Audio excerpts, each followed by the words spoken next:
अस्सलाम वालेकुम रहमतुल्लाहि व बरकातुहू। उम्मीद करता हूँ आप सब लोग खैर वाफियत से होंगे। तो आज हम 10th फिजिक्स का चैप्टर नंबर 13 करने लगे हैं, जो कि इलेक्ट्रोस्टैटिक्स के मुतालिक है।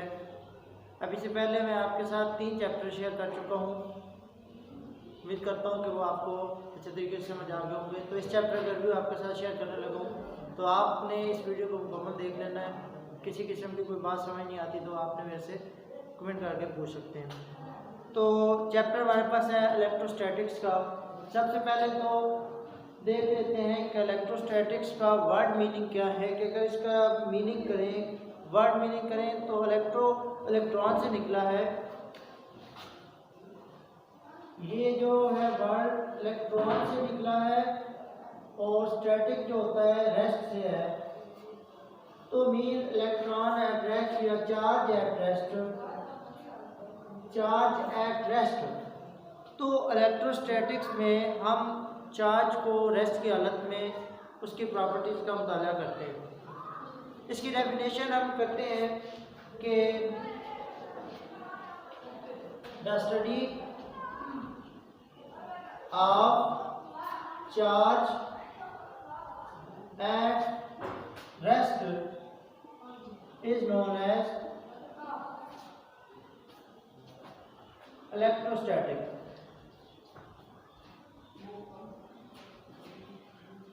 कि हमारे पास चार्ज को रेस्ट की हालत में उसकी प्रॉपर्टीज का मुताला करना हमारे पास इलेक्ट्रोस्टैटिक्स कहलाता है। इस चैप्टर में हमारे पास है, हमने क्या क्या चीज़ें सीखनी है इस चैप्टर में। जो आपके पास मुकम्मल मैं अगर आउटलाइन बनाऊं तो इस चैप्टर की आउटलाइन सबसे पहले चार्ज प्रोड्यूस कैसे होता है,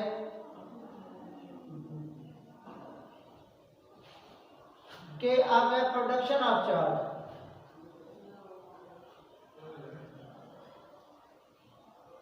कि चार्ज प्रोड्यूस कैसे होता है, एक हमारे पास ये है। दूसरा इस चैप्टर में आपके पास है कि चार्ज को डिटेक्ट कैसे कर सकते हैं, हाउ टू डिटेक्ट चार्ज। कि हम चार्ज को पता कैसे लगा सकते हैं कि किसी भी बॉडी पे चार्ज मौजूद है कि नहीं।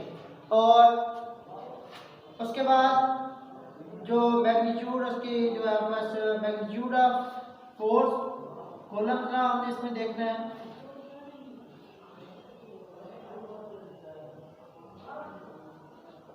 कॉलम्स ला हम इसमें देखेंगे कि दो चार्जेस के दरमियान फोर्स अट्रैक्शन या रिपल्जन की जो फोर्स होती है उसकी मैग्नीट्यूड कितनी होती है। और उसके बाद हमने प्रॉपर्टी जो आपके पास एप्लीकेशन है इलेक्ट्रोस्टैटिक की एप्लीकेशन वो देखेंगे।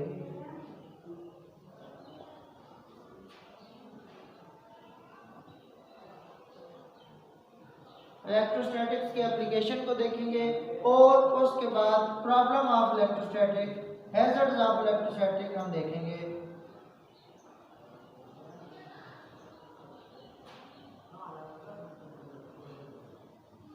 कि हमारे पास इलेक्ट्रोस्टैटिक्स के मसाइल कौन कौन से हैं। तो सबसे पहले तो प्रोड्यूस कैसे होता है चार्ज। तो इसकी वन लाइन आंसर जो है, by friction of the body it can be produce. कि आप किस चार्ज जो है वो ड्यू टू फ्रिक्शन बॉडी में पैदा होता है। तो हमारे पास जो आपका प्रोडक्शन ऑफ चार्ज है वो क्या है, due to friction of one object with other.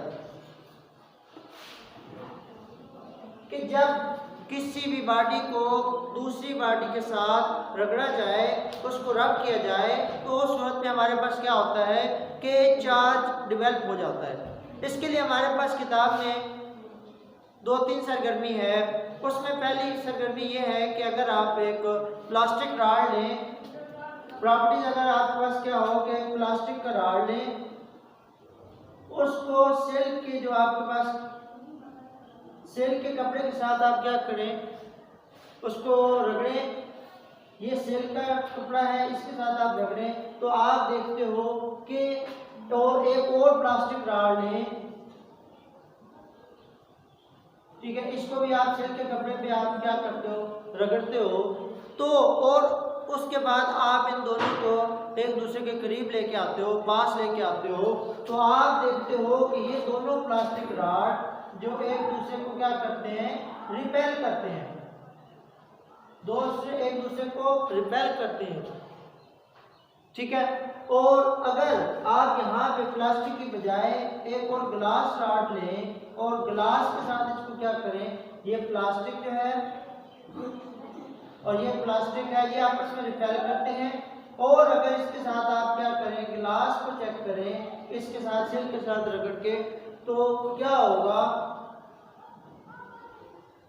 ये दोनों एक दूसरे को क्या करते हैं, अट्रैक्ट करते हैं, ये दोनों एक दूसरे को अट्रैक्ट करते हैं। इस चीज़ से, इन सरगर्मी से हमें इस बात का पता चलता है कि हमारे पास दो किस्म के चार्जेस हैं। अगर तो वो सेम हो, क्योंकि सेम जो ऑब्जेक्ट है उसको सेम कपड़े पे रगड़ा जा रहा है, तो हमारे पास एक ही किस्म का चार्ज डेवलप हो रहा है, जिसकी वजह से वो दोनों एक दूसरे को रिपेल कर रहे हैं। और अगर डिफरेंट रॉड हो, डिफरेंट मटेरियल का, और उसको उसी कपड़े पे रगड़ा जाए, तो हमारे पास एक अपोजिट चार्ज क्रिएट हो रहा है और वो दोनों चार्जेस एक दूसरे को रिपेल अट्रैक्ट कर रहे हैं। ठीक है, ये ऐसे ही है कि जैसे कि दो मकनातीस आप लें, वो से एक साइड से एक दूसरे को रिपेल करते हैं और एक साइड से दोनों दूसरी साइड अगर करें तो वो दोनों एक दूसरे को अट्रैक्ट करते हैं। तो इन सरगर्मियों से हमें कुछ बातों का जो प्रॉपर्टीज ऑफ चार्ज वो हमारे पास आती हैं कि हमारे पास चार्ज की प्रॉपर्टीज क्या है, उसको हम देख लेते हैं, जो कि डिफरेंट एक्सपेरिमेंट से मेजर की गई है, मालूम की गई है। पहली क्या है कि there are two type of charges.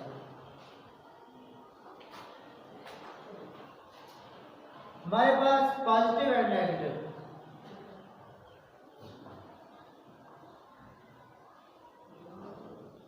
Positive and negative हमारे पास दो किस्म के चार्जेस हैं, जमा और मनफी। दूसरा हमारे पास है कि जो सेम चार्जेस है वो क्या करते हैं, एक दूसरे को अट्रैक्ट करते हैं। Same charges repel and opposite charges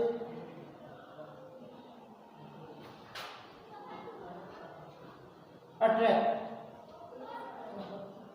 जबकि अपोजिट चार्जेस जो है वो अट्रैक्ट करते हैं। और जो है एक और पॉइंट जो आपका it can be produce by friction, जो हमारे पास ये पॉइंट है कि ये फ्रिक्शन की वजह से पैदा होता है।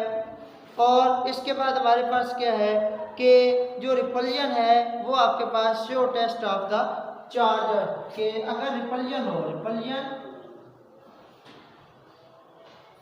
Is the sure test of presence of charge, के जो रिपल्जन है बॉडी में वो आपके पास शो टेस्ट है। रिपल्जन ही क्यों आपके पास शो टेस्ट है, क्योंकि अगर आपके पास एक बॉडी है उस पे चार्ज नहीं भी है और एक पे चार्ज है, तो वो दोनों एक दूसरे को क्या करेंगे, अट्रैक्ट कर लेंगे। ठीक है, क्योंकि ये इस पे चार्ज डेवलप कर लेता है, जो कि अभी हम सीखेंगे, जिसको हम इलेक्ट्रोस्टैटिक इंडक्शन कहते हैं। तो ये इस पे चार्ज ना होने की सूरत में भी इसको अट्रैक्ट करता है। लेकिन जब रिपल्जन उस सूरत में होती है कि इस पे भी चार्ज हो, इस पे भी चार्ज हो, और दोनों का चार्ज होना जो आपके पास क्या कहलाता है, रिपल्जन कहलाता है। तो इससे हमें पता चलता है कि हमारे पास रिपल्जन हो रही है। इसके बाद हमारे पास नेक्स्ट स्टेप है जी इलेक्ट्रोस्टैटिक इंडक्शन। हमारे पास है टॉपिक इलेक्ट्रोस्टैटिक इंडक्शन। वो क्या है कि ये चार्ज डेवलप करना, ऑब्जेक्ट पे अपने चार्ज को डेवलप करना इलेक्ट्रोस्टैटिक इंडक्शन कहलाता है। इसकी सादा डेफिनेशन आप कर सकते हैं, electro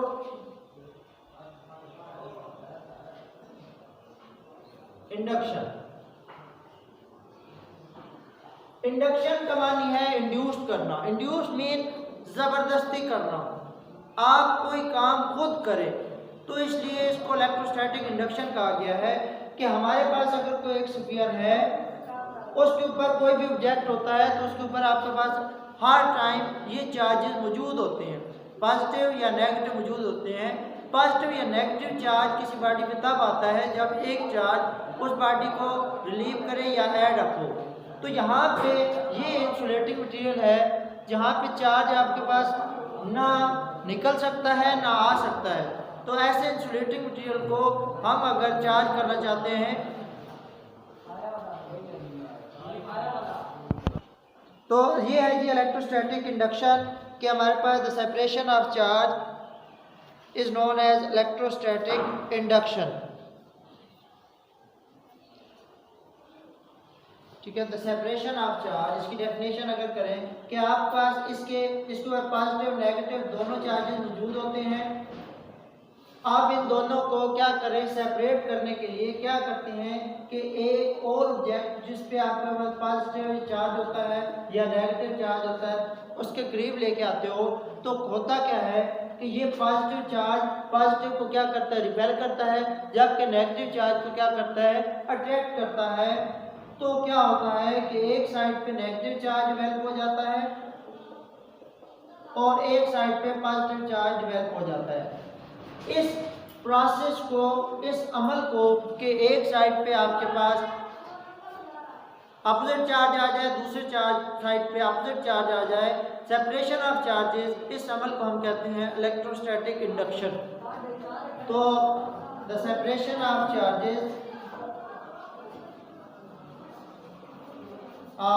charges is known as electrostatic induction.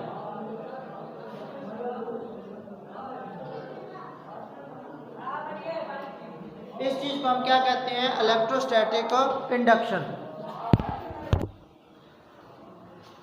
The separation of charges is known as electrostatic induction. कि इंड्यूस चार्ज इंड्यूस करने का अमल को हम क्या कहते हैं, इलेक्ट्रोस्टैटिक इंडक्शन कहते हैं। इसमें हमारे पास क्या है कि आप इस अमल को यूज़ करते हुए अब हम एक ऐसा इंस्ट्रूमेंट बनाते हैं जिसकी वजह से हम चार्ज को डिटेक्ट कर सकते हैं, जिसको इलेक्ट्रोस्कोप कहते हैं।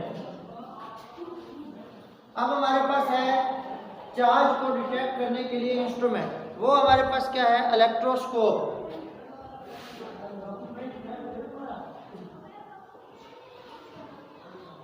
हमारे पास इलेक्ट्रोस्कोप है जिसकी वजह से हम चार्ज को क्या कर सकते हैं, डिटेक्ट कर सकते हैं। तो इसकी सादा डेफिनेशन क्या है इलेक्ट्रोस्कोप की, चार्ज मेजरिंग डिवाइस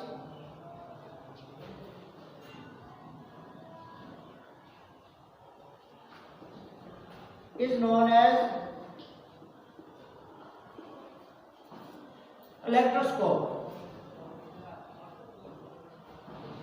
कि जिसकी वजह से हम चार्ज को मालूम करते हैं कि किसी भी बॉडी में कौन सा चार्ज है, तो वो हमारे पास क्या कहलाता है, इलेक्ट्रोस्कोप कहलाता है। इसकी कंस्ट्रक्शन कुछ इस तरीके से है, कंस्ट्रक्शन ऑफ इलेक्ट्रोस्कोप जो है, क्या है कंस्ट्रक्शन इसकी, कि ये एक आपके पास ग्लास जार पे मुश्तमिल होती है, ग्लास जार होता है, एक यहाँ पे इंसुलेटिंग मटेरियल होता है, ये आपके पास क्वार्ट्ज या इंसुलेटिंग मटेरियल कह रहे हैं।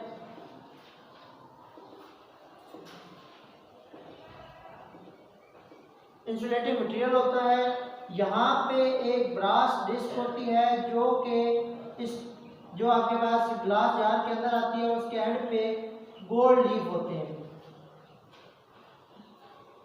सोने के वर्क होते हैं,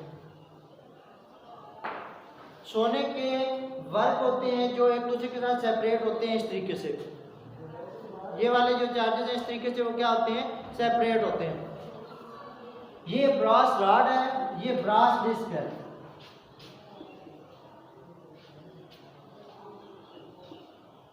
इसको ब्रास रॉड कहते हैं। तो ये इसकी कंस्ट्रक्शन है। इसका डिटेक्ट करने का अमल सबसे पहले क्या होता है कि सबसे पहले हम जो आपके पास इलेक्ट्रोस्कोप है इसको हम चार्ज करते हैं, पॉजिटिव या नेगेटिव। तरीका क्या है, फर्स्ट क्या है, चार्ज द इलेक्ट्रोस्कोप। हम इलेक्ट्रोस्कोप को क्या करते हैं, चार्ज करते हैं।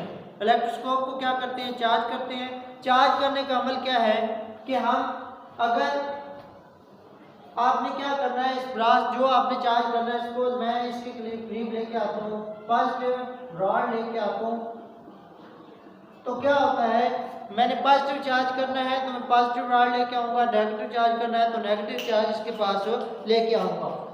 होता कुछ इस तरीके से चार्ज करने के अमल में कि ये पॉजिटिव चार्ज यहाँ पे मौजूद पॉजिटिव चार्ज को रिपेल करता है, जबकि इस पूरे मौजूद नेगेटिव चार्ज को क्या करता है, अट्रैक्ट करता है। यहाँ पर इसमें ग्राउंड वायर होती है, ये पॉजिटिव चार्ज नेगेटिव अट्रैक्ट करता है, तो यहाँ पे नीचे जो आ जाता है वो पॉजिटिव चार्ज आ जाता है।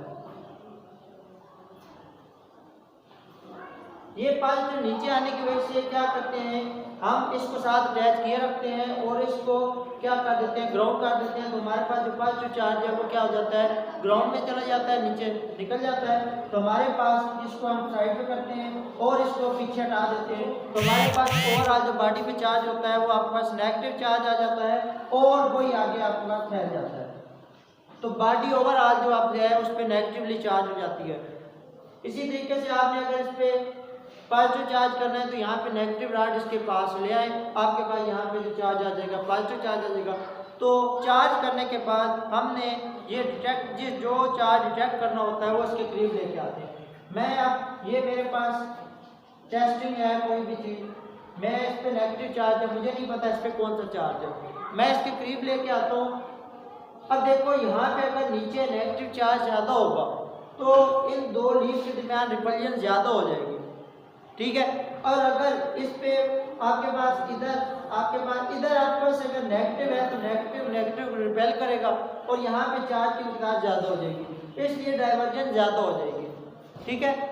और अगर यहाँ पे पॉजिटिव चार्ज है तो ये नेगेटिव को अपनी तरफ अट्रैक्ट करेगा और अट्रैक्ट करने की वजह से यहाँ पे रिपल्जन क्या हो, यहाँ पे चार्ज कम होगा। चार्ज कम होने की सूरत में यहाँ पे जो आपके पास है वैल्यू यहाँ रिपल्जन की वो आपके पास कम हो जाएगी।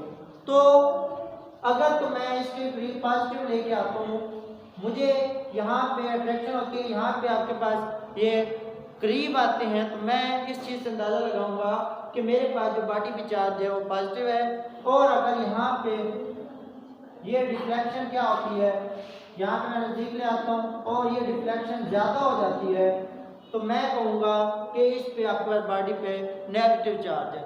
और उसके बाद ये इंसुलेटिंग और कंडक्टर मटेरियल को दूसरा कि ये इंसुलेटर या कंडक्टर को डिटेक्ट करने के लिए इस्तेमाल होती है। इंसुलेटर या कंडक्टर को डिटेक्ट करने के लिए इस्तेमाल होती है कि मैं एक मटेरियल अपना एक इंसुलेटर या कंडक्टर को इसके पास लेके आता हूँ और इसके साथ टच करता हूँ, इसके साथ क्या करता हूँ, साथ लगाता हूँ। अगर तो ये कंडक्टर होगा तो इसमें से चार्ज इसके ज़रिए निकल जाएगा और इस पे चार्ज कम हो जाएगा, और चार्ज कम होने से यहाँ पे डिफ्लेक्शन क्या हो जाएगी, कम हो जाएगी, जिससे मैं कहूँगा कि मेरे पास जो मटेरियल है वो कंडक्टर है। और अगर मैं इसके साथ लगाता हूँ और इस पे किसी किस्म की डिफ्लेक्शन में कोई फ़र्क नहीं आता, तो मैं कहूँगा कि मेरे पास ये जो मटेरियल है ये इंसुलेटर है। इंसुलेटर वो होता है जिसमें से चार्ज गुजर ना सके और कंडक्टर जिसमें से चार्ज गुजर जाए। ये हमारे पास था जी इलेक्ट्रोस्कोप। इसके बाद हमारे पास अगर दो चार्ज मौजूद हो, अब ये दो चार्जेस हैं, एक में पॉजिटिव है या एक नेगेटिव है, इन दोनों चार्जेस के दरमियान हमने अगर फोर्स निकालनी हो कि फोर्स कितनी होगी, मैग्नीट्यूड कितनी होगी, कि कितनी शिद्दत से ये एक दूसरे को रिपेल या अट्रैक्ट करते हैं, तो इस चीज़ को हमारे लिए आसान बनाया कॉलम ने। और कॉलम ने 1875 में ये डेरिवेशन, ये मसावात हमारा शेयर की। वो एक मैथमेटिशियन था, ठीक है। तो कॉलम लॉ उसने हमारे पास दो चार्जेस के दरमियान फोर्स निकालने के लिए 1876 में उसने हमें कॉलम्स लॉ दिया, कॉलम्स इक्वेशन से। तो ये कुछ इस तरीके से है।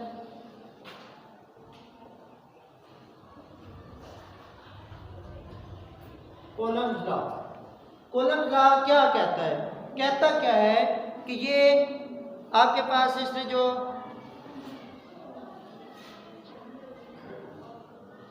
(1785) में इसने ये लॉ कानून पेश किया। ये क्या कहता है कि ये कहता है कि अगर दो चार्जेस हों, पॉजिटिव नेगेटिव दो चार्जेस, कोई भी Q1 और Q1 और Q2, उनके दरमियान जो फोर्स है वो इन दोनों के चार्जेस के जो मैग्नीट्यूड के हासिल ज़रब के बराबर है। मीन कि ये Q1 है, ये Q2 है, तो जो फोर्स है वो डायरेक्टली प्रोपोर्शनल है Q1 और Q2 के। इन दोनों को ज़रब दें तो उसकी जितनी ज़्यादा इनकी मैग्नीट्यूड होगी, जितना ज़्यादा चार्ज होगा, इतनी ज़्यादा वो कहता है फोर्स होगी। और दूसरी बात कहता है कि इनके दरमियान जितना ज़्यादा डिस्टेंस होगा उतनी ज़्यादा फोर्स कम होगी। मीन कि ये इनकी सेपरेशन आप ज़्यादा कर दें तो सेपरेशन ज़्यादा करने से क्या होता है कि इनके दरमियान फोर्स की मिकदार जो हो जाती है वो क्या हो जाती है? कम हो जाती है। फोर्स की मिकदार तो मीन एक चीज़ बढ़ने से दूसरी चीज़ जब कम हो रही हो तो वो आपके पास कौन सा रिलेशन होता है? इनडायरेक्ट रिलेशन होता है। तो वो आपके पास फोर्स जो है इनडायरेक्टली प्रोपोर्शनल जो है रिवर्स से आपके पास है 1/r² के साथ। इन दोनों मसावातों को अगर इकट्ठा करें, ये 1 ये 2, तो आपके पास क्या बनता है? आपके पास बनता है F is equal to F proportional है Q1 Q2/r²। तो ये आपके पास बन जाता है जी F is equal to K Q1 Q2/r²। Proportionality का जब आप प्रोपोर्शनल खत्म करते हैं तो आपके पास क्या आता है? कांस्टेंट। एयर होने की सूरत में आपके पास क्या होता है? तो हमारे पास ये आपके पास कॉलम लॉ आ गया F is equal to K Q1 Q2/r²। अगर यहाँ पे इन दरमियान मीडियम जो है कि इनके दरमियान हवा मौजूद हो, तो हमारे पास एयर होने की सूरत में मीडियम जो है एयर हो तो हमारे पास K की वैल्यू 1 होती है। सॉरी K की वैल्यू क्या है? आपके पास K की वैल्यू होगी, अगर मीडियम एयर होगा तो 9 × 10⁻⁹ 9 न्यूटन मीटर स्क्वायर पर कूलम्ब स्क्वायर होगी। अगर आपके पास मीडियम एयर हो तो हमारे पास K की वैल्यू 9 × 10⁹ होती है। तो कोई भी दो चार्जेस आपके पास मौजूद हैं तो वहाँ से आप ये वैल्यू निकाल सकते हैं। और K आपके पास होता है, जो K की वैल्यू आपके पास होती है वो आपके पास होती है जी 1/4 एप्सिलॉन नॉट। 1/4 एप्सिलॉन नॉट के इक्वल भी होती है, जो कि अभी आप उसको मैं आपके साथ शेयर नहीं कर रहा। आप FSC में इंशाल्लाह उसको आपके साथ मज़ीद शेयर करूँगा। तो उसके बाद हमारे पास क्या आ जाता है? ये हमारे पास था कॉलम लॉ। अब एक चार्ज मौजूद है, सपोज एक ये चार्ज है, ये आपके पास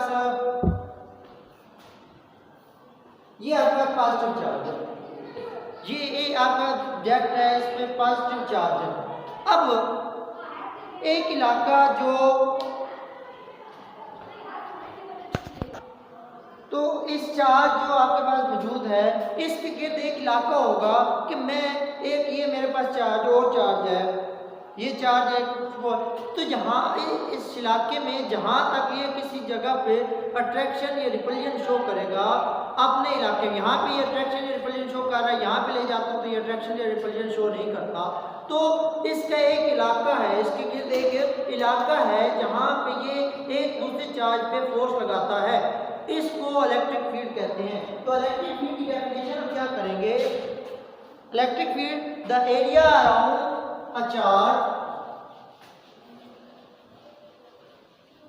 area around a charge in which area around a charge in which it exerts a force on another charge is known as electric field.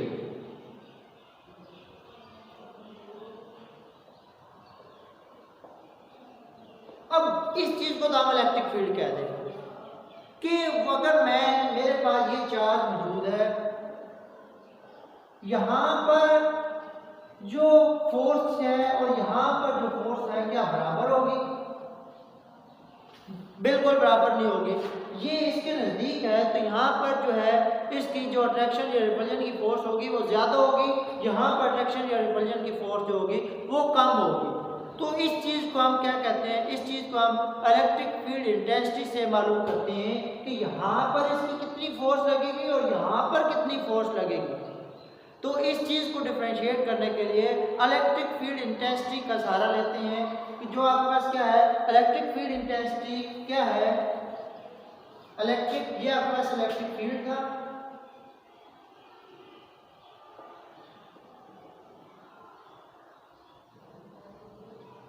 और electric field intensity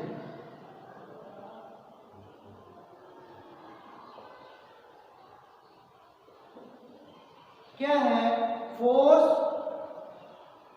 per unit charge, कि कितनी जो एक charge पे कितनी force लग रही है, इस चीज को हम कहते हैं इलेक्ट्रिक फील्ड इंटेंसिटी। इसको E से जाहिर करते हैं और ये F/Q होती है और इसका जो यूनिट होता है वो आपके पास क्या है, जो यूनिट इट्स यूनिट इज आपके पास फोर्स का यूनिट न्यूटन होता है और इसका कॉलम है तो न्यूटन पर कॉलम, तो न्यूटन पर कॉलम, इसका जो यूनिट है वो क्या होगा, न्यूटन पर कॉलम होगा। और इसकी डायरेक्शन वही होगी जो इलेक्ट्रिक फील्ड की डायरेक्शन होगी। इसके बाद हमारे पास आ जाती है जी इलेक्ट्रिक फील्ड लाइंस का कंसेप्ट आता है। इलेक्ट्रिक फील्ड इंटेंसिटी के बाद हमारे पास इसमें आपके पास कंसेप्ट आता है जी इलेक्ट्रिक फील्ड लाइन, कि एक चार्ज है उससे इलेक्ट्रिक लाइंस कैसे प्रोड्यूस होती हैं, ठीक है, उसको हम जाहिर करते हैं। आपके साथ मैं बस बताने लगूँ आपको कि इलेक्ट्रिक फील्ड लाइन जो है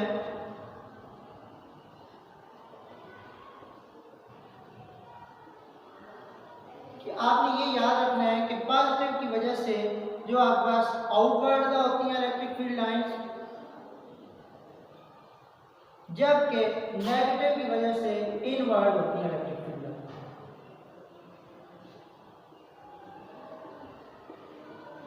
ठीक है, ये हमारे पास था जी electric field line, electric intensity और ये सारी चीज़ें। अब यहाँ के बाद एक और चीज़ आ जाती है, इलेक्ट्रिक पोटेंशियल का कंसेप्ट आता है। इलेक्ट्रिक पोटेंशियल का कंसेप्ट क्या है कि मैं एक चार्ज को मूव करवाना चाहता हूँ, मेरे पास ये एक पॉजिटिव चार्ज है, ये मेरे पास पॉजिटिव चार्ज है।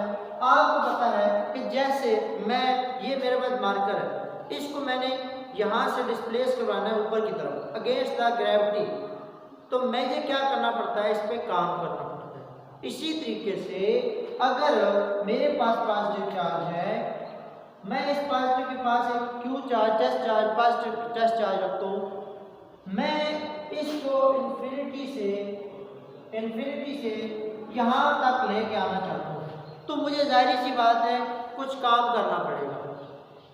तो वो जो काम है वो आपके पास क्या कराता है, इलेक्ट्रिक पोटेंशियल, कि मैं इन्फिनिटी से किसी चार्ज को इन्फिनिटी से उठा के किसी चार्ज के करीब लाना किसी पॉइंट पे, तो वो उस पॉइंट का इलेक्ट्रिक पोटेंशियल कहलाता है, कि यहाँ से उठा के जिस पॉइंट पे लेके आएंगे तो वो उस पॉइंट का इलेक्ट्रिक पोटेंशियल होगा।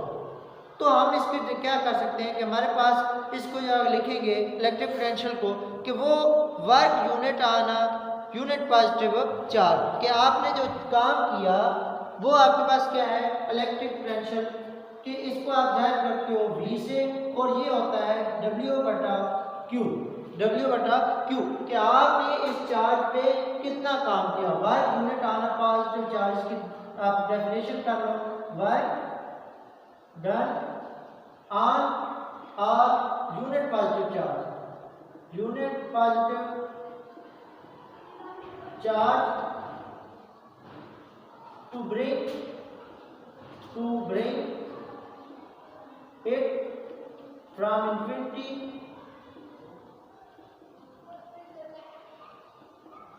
to that one is known as electric potential.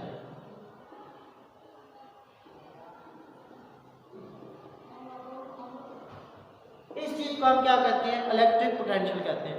अब वाट का यूनिट जूल होता है और चार्ज का यूनिट कूलम होता है, तो हमारे पास जो इलेक्ट्रिक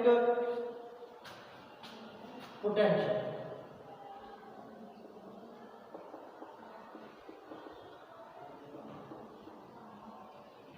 तो इलेक्ट्रिक पोटेंशियल का जो यूनिट होगा, इसका जो यूनिट होगा वो आपके पास unit of V is joule per coulomb.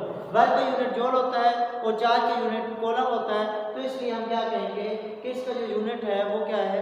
Joule per coulomb.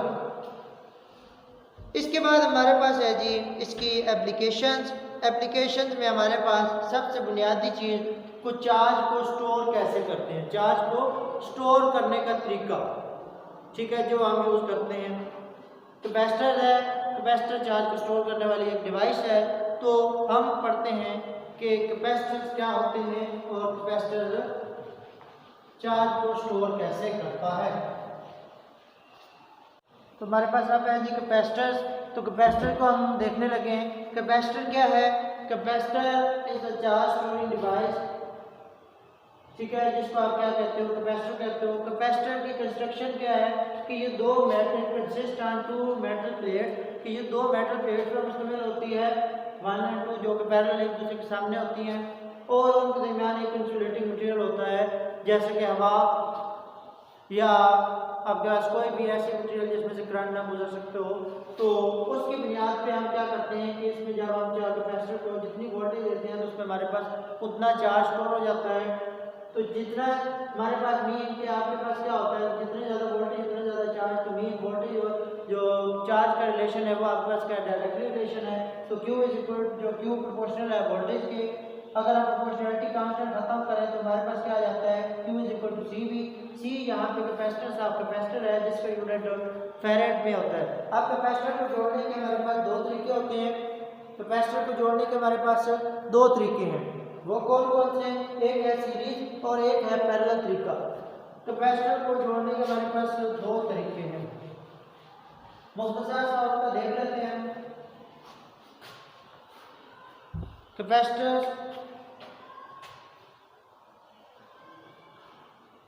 Combination. Capacitor के कॉम्बिनेशन जो है वो दो है, एक है सीरीज और एक है पैरेलल। सीरीज में क्या होता है? कैपेसिटर एक के बाद दूसरा कैपेसिटर और उसके बाद तीसरा कैपेसिटर, ये जितने कैपेसिटर हैं उनको जोड़ देते हैं और एक बैटरी होती है। ये C1 है, ये C2 है, ये C3 है। इसको कहते हैं सीरीज कॉम्बिनेशन। इसमें क्या होता है कि आपके पास चार्ज सारों में क्या होता है? सेम होता है। चार्ज जो होता है वो जो आपके पास Q होता है, टोटल Q आपके पास Q1 equal to Q2 equal to Q3। इसमें जो चार्ज होता है आपके पास सेम होता है, जबकि आपके पास इसमें जो वोल्टेज होती है वो डिफरेंट होती है। V जो है वो आपके पास डिफरेंट होती है, डिवाइड हो जाती है, सारों में अलग अलग होती है। V जो टोटल होती है वो आपके पास क्या होती है? V1 जमा V2 जमा V3।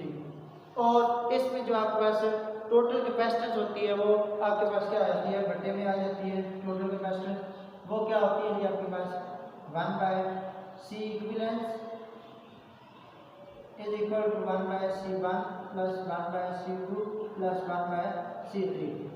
ठीक है, ये इसके मेन पॉइंट्स हैं जो आपने याद रखने। पैरेलल कॉम्बिनेशन में क्या होता है? दो तीन कैपेसिटर, जितने भी कैपेसिटर हैं उनको आप एक दूसरे के पैरेलल लगाते हो और एक जितनी वोल्टेज उनको सप्लाई करते हो। चारों को वोल्टेज जो होती है वो एक कितनी होती है? ठीक है, ये C1, ये C2, ये C3। इसमें क्या होता है? इसमें जो वोल्टेज होती है वो क्या होती है? बराबर V1 equal to V2 equal to V3।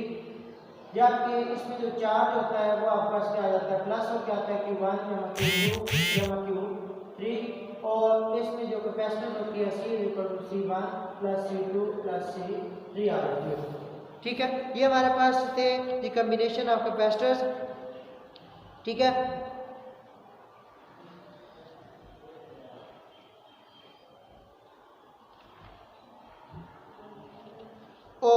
इसके बाद हम अपने चलने लगे हैं जी एप्लीकेशन ऑफ कैपेसिटर स्टोरी का टाइप्स ऑफ कैपेसिटर हम देखने लगे हैं।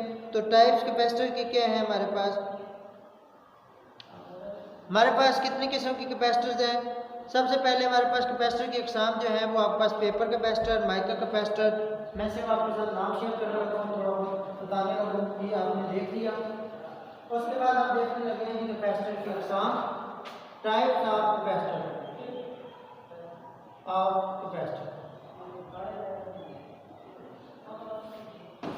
टाइप्स ऑफ कैपेसिटर में हमारे पास क्या आ जाता है कि हमारे पास अकसाम है जी, कैपेसिटर की अकसाम है mica capacitor,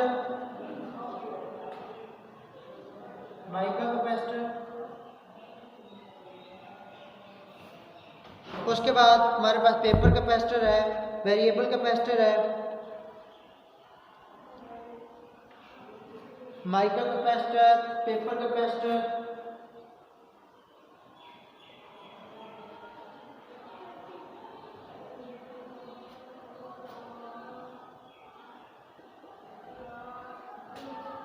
variable capacitor,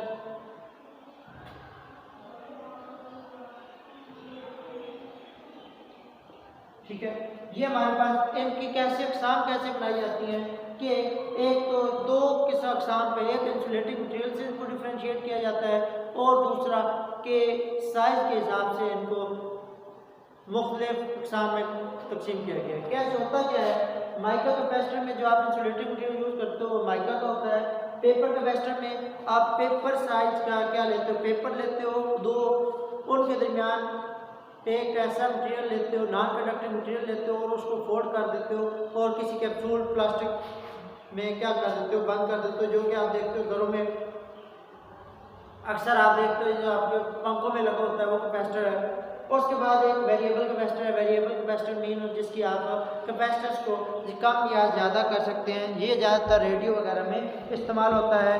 paper capacitor, इसके बाद हमारे पास है जी एप्लीकेशंस ऑफ इलेक्ट्रोस्टैटिक्स। तो एप्लीकेशन ऑफ इलेक्ट्रोस्टैटिक में हमारे पास दो एप्लीकेशन के आप बता देता हूँ आपके साथ, एक एयर क्लीनर है और दूसरा जो आपके पास कार पेंटिंग है। क्या होता है कि हम जो एयर क्लीनर है उसमें क्या होता है कि हम अपने जो हवा को सक्शन करते हैं, उसमें जो पार्टिकल होते हैं उसको एक किस्म का चार्ज देते हैं। चार्ज देने से क्या होता है, और जब चार्ज उसको उसमें से वैक्यूम क्लीनर से गुजारते हैं तो वैक्यूम क्लीनर से जब वो गुजरता है तो वहाँ पे हमने अपोजिट चार्ज वाली एक प्लेट रखी होती है जिस पे वो जो चार्ज अगर पॉजिटिव चार्ज हुए हैं तो उस पर नेगेटिवली चार्ज प्लेट होती है जो उसको अटैक करती है और इससे हमारे पास क्या हो जाते हैं, जो पार्टिकल होते हैं वो उसके साथ चिपक जाते हैं और उनको हम अलग कर लेते हैं। और दूसरा हमारे पास इसकी एप्लीकेशन है जी जो कार पेंटिंग। कार पेंटिंग में भी हम यही चीज़ इस्तेमाल करते हैं कि हम अपने कार को एक किस्म का पेंट चार्ज देते हैं, पॉजिटिव चार्ज देते हैं और जो आपका स्प्रे है उसको नेगेटिव चार्ज करते हो। जब उसके ऊपर आप स्प्रिंकल करते हो तो दोनों डिस्ट्रीब्यूशन एक चार्जेस के अट्रैक्शन की वजह से वो मुकम्मल तौर पर उसके साथ अच्छे तरीके से बैठ जाता है। इस तरीके को कार की पेंटिंग में इस्तेमाल किया जाता है। उसके बाद हमारे पास है हैज़र्ड्स जो कि इलेक्ट्रोस्टैटिक के जो मसाइल हैं कि जब गाड़ी वगैरह, गाड़ी या एरोप्लेन ये चीज़ें चल रही होती हैं तो चलने के बायस क्या होता है, फ्रिक्शन होती है, एयर के साथ फ्रिक्शन होती है और फ्रिक्शन की वजह से उस पर चार्ज डेवलप हो जाता है। और जब हम चार्ज डेवलप होता है तो कोई भी जब उसको कंडक्टिंग मटेरियल उसके साथ जब टच होगा या उसको पाथ मिलता है तो उस स्पार्क पैदा होता है। करंट जो चार्ज है वो एक जगह से दूसरी जगह मूव करने की कोशिश करता है, जब वो मूव करता है तो वहाँ पे स्पार्क होता है और स्पार्किंग के बायस क्या होता है, वहाँ पे एक्सप्लोजन होने के चांसेस होते हैं, ये पेट्रोल पंप वगैरह पे। और इसके जो आसमानी बिजली है वो एक है प्रॉब्लमेटिक, जो आपके पास क्या है कि इसमें जब बादल जो हैं वो हवा के साथ फ्रिक्शन होती है उनकी तो उस पर चार्ज आ जाता है और एक चार्ज डेवलप होता है और जब वो वैल्यू आपके पास ज़्यादा होने लग जाती है तो एक हद तक वो उसको चार्ज वो ज़मीन पे उसे कोई ऐसी जगह मिलती है जहाँ पे वो ट्रांसफ़र करता है तो वहाँ पे क्या होता है आपके पास वो चार्ज ट्रांसफर होने से बिजली जो गिरती है वो उसी वजह से होती है कि वो दो चार्जेस के दरमियान डिफरेंस पाथ आपको मिलता है जिससे वो जहाँ पे भी आपके पास बिजली वो वोल्टेज हाई वोल्टेज होते हैं, बहुत ज़्यादा वोल्टेज हाई होता है, जिससे वहाँ पे जो क्या होता है आग लगने और बाकी मसाइल होते हैं। उम्मीद करता हूँ ये चैप्टर आपको समझ आ गया होगा। आपने किसी भी किस्म का क्वेश्चन हो तो आपने मेरे से कमेंट सेक्शन में पूछ लेना है, मेरे नंबर पर व्हाट्सएप कर सकते हैं। Thank you so much. मेरे इस लेक्चर्स को जितने भी मैं टाइम के बना रहा हूँ उसको अपने दोस्तों के साथ ज़रूर शेयर करें। मिलते हैं नेक्स्ट वीडियो में। अल्लाह हाफ़िज़।